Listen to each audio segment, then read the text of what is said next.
Hello friends. आज हम देखेंगे कि काई स्क्वायर हम किस तरह से निकालते हैं। मेथड का नाम है हमारा हाइपोथेसिस इंडिपेंडेंट डिस्ट्रीब्यूशन।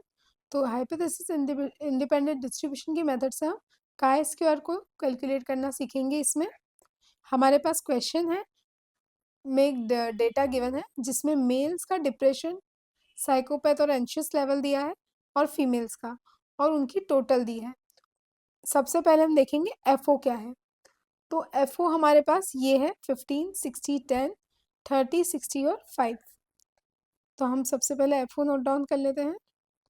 15, 60, 10, 30, 60 और 5, ये हुआ हमारा एफ ओ। अब एफ ई, तो एफ ई हमें इसमें कैलकुलेट करना पड़ेगा। 15 के लिए हमारा एफ ई होगा 45 मल्टीप्लाई बाय 85 डिवाइडेड बाय 180। तो 45 मल्टीप्लाई बाय 85 डिवाइडेड बाय 180 हमारा आया है 21.25। तो ये हमारा फर्स्ट एफ ई होगा 21.25। सेकेंड 60 के लिए 120 मल्टीप्लाई बाय 85 डिवाइडेड बाय 180। तो 120 multiply by 85 divided by 180 equals to 56.67। अब ये 10 का 15 और 85, तो 15 multiply by 85 divided by 180 equals to 7.08। अब सेम हम फीमेल्स के लिए करेंगे। 30 के नीचे क्या है हमारा टोटल 45 और ये 95। तो 45 multiply by 95 divided by 180, 5 multiply by 95 divided by 180,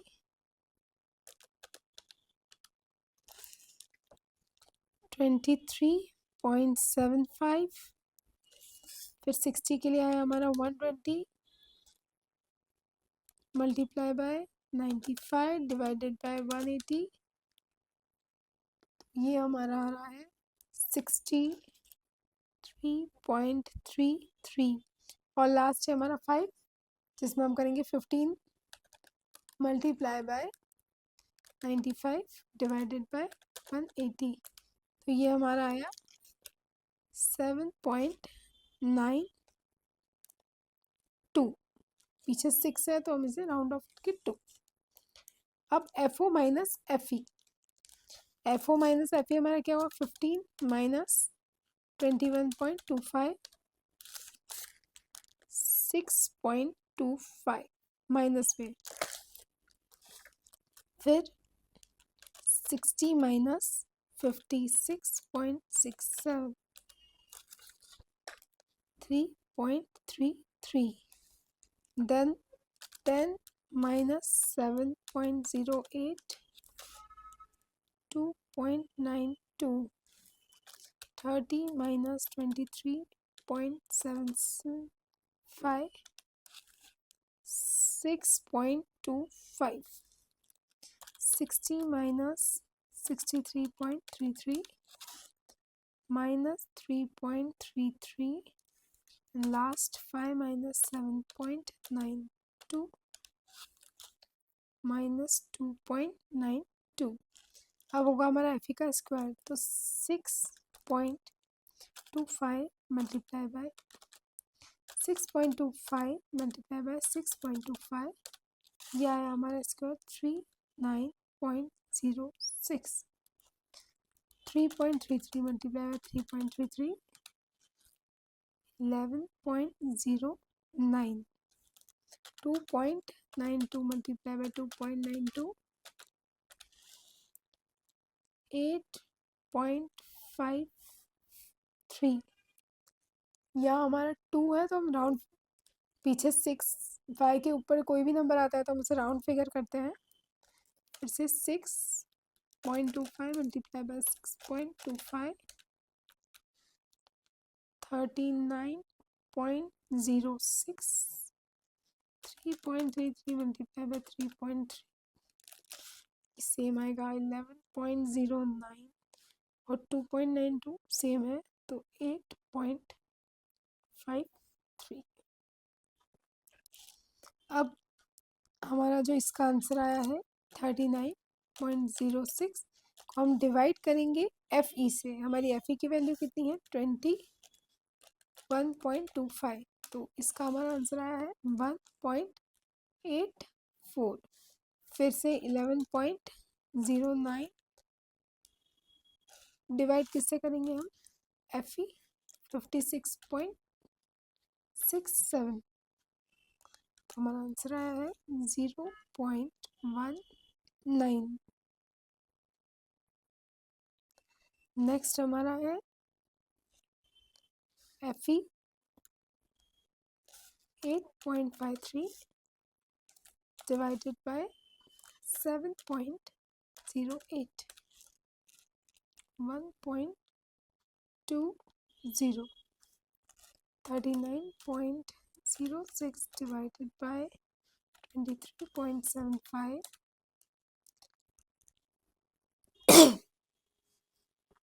11.09 divided by 63.33, 0.17, 18,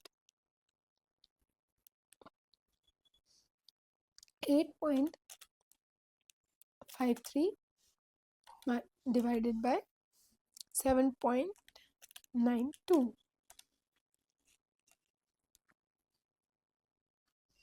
अब इन सबको हम करेंगे प्लस, तो हमें हमारा मिलेगा काई स्क्वायर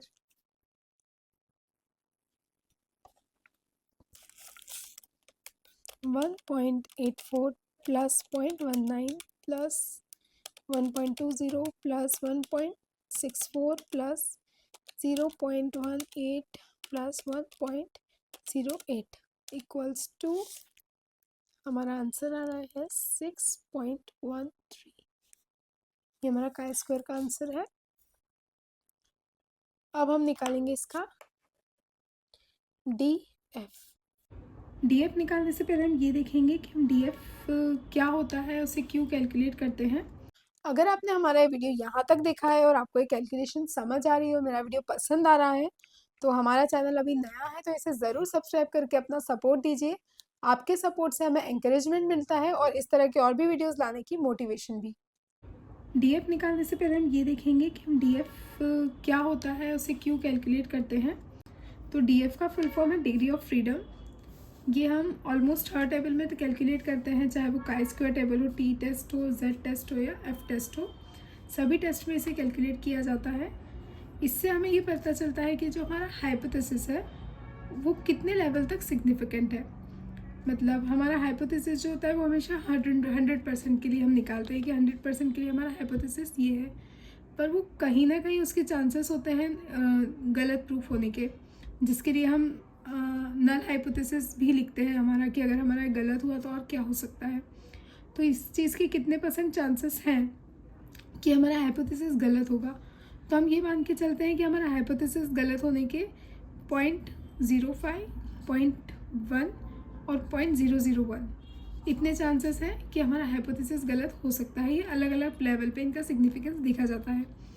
0.05 लेवल पे अगर हम सिग्निफिकेंट बोल रहे हैं कि मतलब, तो इसका मतलब होता है कि हम श्योर हैं कि 95% तो हमारा हाइपोथेसिस राइट ही होगा।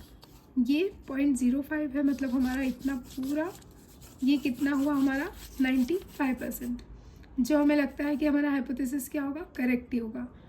अगर आपको लगता है कि 99% चांसेस हैं कि आपका हाइपोथेसिस गलत हो ही नहीं सकता है, सिर्फ 0.01% चांसेस है, तो हम इतना पूरा लेते हैं, ये कंप्लीट। और अगर आपको लगता है कि 99.99% चांसेस है कि आपका हाइपोथेसिस सही है, तो फिर हम लेवल ऑफ सिग्निफिकेंस 0.001 लेते हैं। अब जब पेपर के लिए ये सॉल्व करते हैं तो मोस्टली आपको क्वेश्चन में दिया होता है कि आपको लेवल ऑफ सिग्निफिकेंस 0.05 पे निकालना है या 0.1 पर। अगर आपको नहीं दिया है तो आपको इन दोनों पर निकालना है। मोस्टली हमें ये कैलकुलेट करने के लिए नहीं पूछा जाता है, ये दो ही पूछे जाते हैं।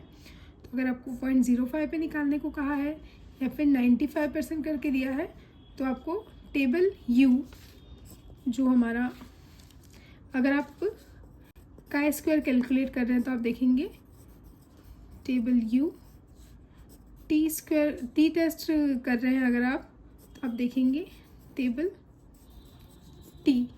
तो इस तरह से हम टेबल वैल्यू में देखते हैं जिस भी मेथड से हम टेस्टिंग कर रहे होते हैं हाइपोथेसिस की। तो उसमें आपको क्वेश्चन में दिया होगा, जैसे काई स्क्वायर का क्वेश्चन लेके चलते हैं हम।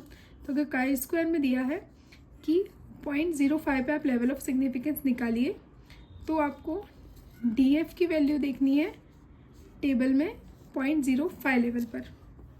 जैसे कि हमारा टेबल है, ये हमारा डी एफ है, हमारा डी वी एफ मान लीजिए आया है 5, तो 0.05 लेवल पे जो सिग्निफिकेंस है तो हम उसकी वैल्यू देखेंगे, और 0.01 पे अगर सिग्निफिकेंट है तो उसकी वैल्यू देखेंगे।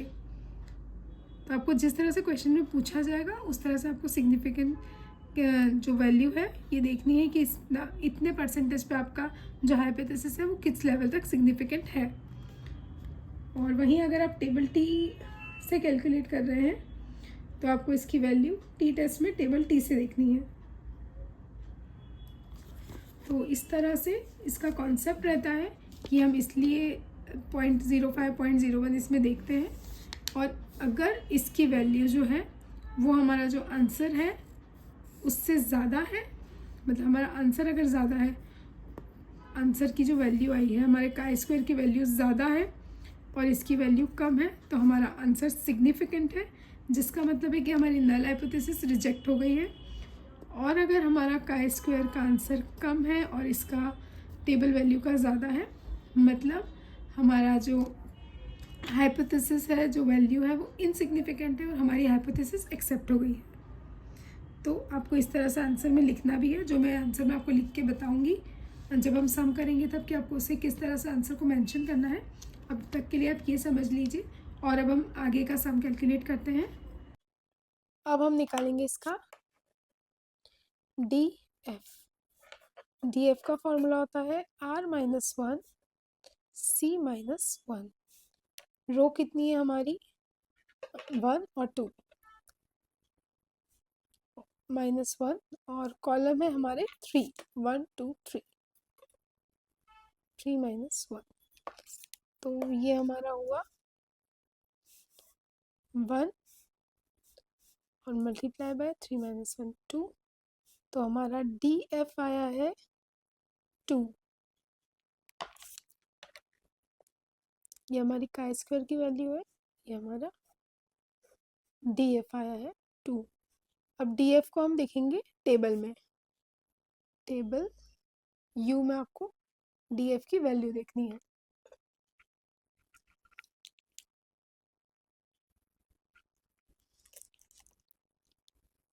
हम डी एफ की वैल्यू 0.05 लेवल और 0.01 लेवल दोनों पे देखेंगे।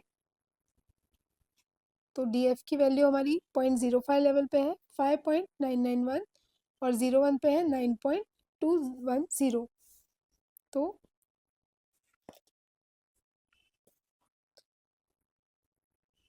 0.05 लेवल पे हमारे 2 की वैल्यू है 5.991 और 0.01 लेवल पे डी एफ की वैल्यू है 9.210। हमारा आंसर आया है 6.13। ये इससे ज़्यादा है पर इससे कम है। तो जब हमारे काई स्क्वायर की वैल्यू इससे ज़्यादा होती है तो हमारा जो आंसर होता है वो सिग्निफिकेंट होता है। तो हम यहाँ लिखेंगे value is significant at 0.05 level and the null hypothesis is rejected. Value is insignificant at 0.01 level. अब ये 0.01 पे इनसिग्निफिकेंट क्यों है? क्योंकि इसकी वैल्यू काई स्क्वायर की वैल्यू क्या है, कम है, और इसकी हमारे टेबल यू की जो वैल्यू निकली है 0.01 की वो ज़्यादा है, तो यहाँ पर वैल्यू सिग्निफिकेंट है। And the null hypothesis is accepted। अगर काई स्क्वायर की वैल्यू ज़्यादा है और हमारे टेबल वाली वैल्यू दोनों ही कम आती है, तो आप एक ही बार में लिख देंगे कि वैल्यू सिग्निफिकेंट है और हाइपोथेसिस रिजेक्टेड है। अगर इसकी वैल्यू ज़्यादा है, कम है, और हमारे टेबल की दोनों वैल्यू ज़्यादा आती है, तो आप लिखेंगे वैल्यू जो है वो इनसिग्निफिकेंट है दोनों ही लेवल्स पे, और हमारी जो हाइपोथेसिस है वो क्या है, एक्सेप्टेड है। और अगर एक पे कम और एक पे ज़्यादा आती है तो आपको इस तरह से आंसर लिखना है।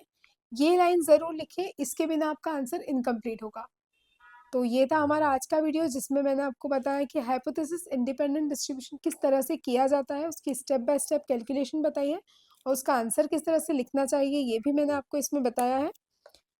तो आपको मेरा वीडियो कैसा लगा ये मुझे ज़रूर कमेंट करके बताएं, और अगर आपको पसंद आया है तो मुझे ये भी बताएं कि आप नेक्स्ट वीडियो किस कैलकुलेशन पे देखना चाहते हैं। Thank you.